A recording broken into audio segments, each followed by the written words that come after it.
Bonjour, je m'appelle Marie et aujourd'hui je voudrais vous parler de la culture de la communication en Grèce.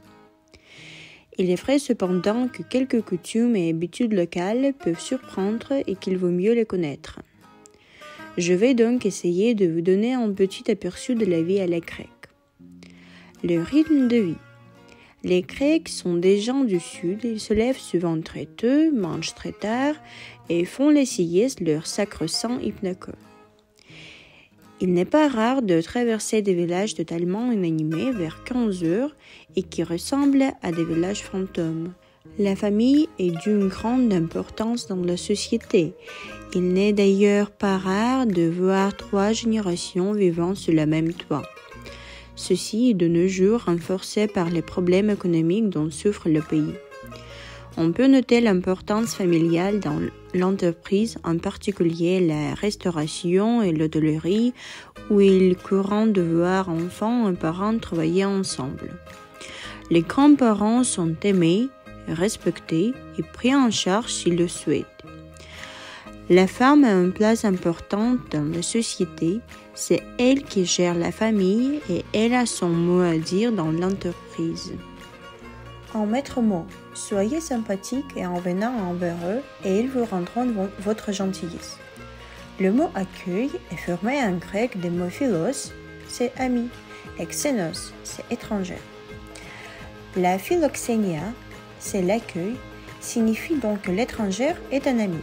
Ne soyez pas étonnés s'il vous pose de multiples questions qui peuvent vous paraître indiscrètes. Il s'intéresse simplement à vous. Les Grecs sont attentifs, souvent contents d'échanger et encore plus d'aider. Ils ne sont pas dans une attitude d'indifférence ou d'évitement. Au contraire, ils cherchent la communication malgré la barrière linguistique.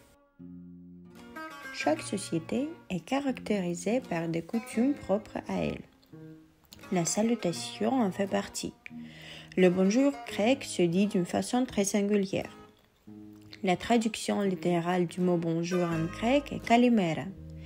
Il s'agit du mot utilisé pour dire bonjour jusqu'à midi voire 13 heures. Alors, kalimera peut s'utiliser en toutes circonstances, que vous vous adressiez à des enfants ou à des adultes, à des hommes ou à des femmes. Gaia est un mot grec qui s'utilise dans plusieurs contextes. Il s'utilise aussi bien pour dire bonjour que pour dire au revoir. Il ne doit pas être confondu avec Gaia sas, qui signifie plutôt au revoir. Vous pouvez donc privilégier cette expression si vous êtes nouveau dans la région.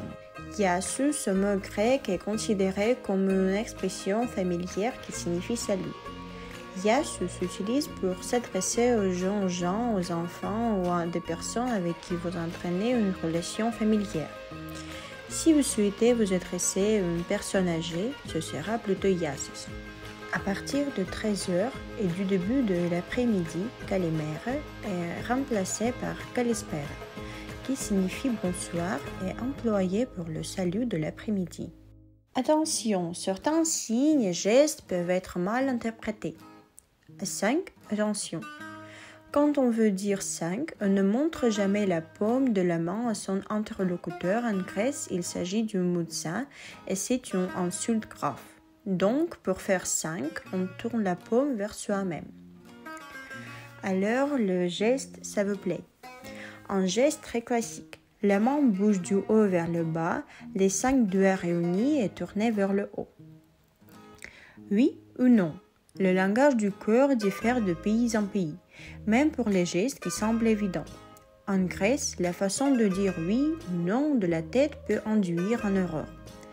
Pour dire non, les Grecs lèvent souvent la tête vers le haut une seule fois. Et pour dire oui, ils baissent la tête une seule fois également. Si on n'est pas sûr d'avoir compris, il vaut mieux demander. Et pour compliquer le tout, le mot né veut dire oui et ohi, c'est non. Et voici le liste de quelques superstitions grecques. Si vous voyez 2 personnes chercher une tache rouge sur leurs habits et dire « touche du rouge », c'est qu'elles ont dit le même mot en même temps. En Grèce, cette coïncidence prédit une querelle, voire une rupture définitive entre les 2 personnes. Et la seule façon d'éviter le conflit est de toucher du rouge en même temps. Il ne faut jamais laisser les parapluies ouverts dans la maison, cela porte malheur. Attention à ne pas laisser les ciseaux ouverts, on va médire de vous. Lorsqu'un enfant perd une dent de lait, il faut la jeter sur le toit. Les hirondelles viendront la chercher pour faire leur nid. Quand quelqu'un part en voyage, on verse un verre d'eau derrière la voiture pour que son chemin coule comme de l'eau. En Grèce, on ne touche pas du bois, on tape sur du bois 3 fois. Merci pour votre attention.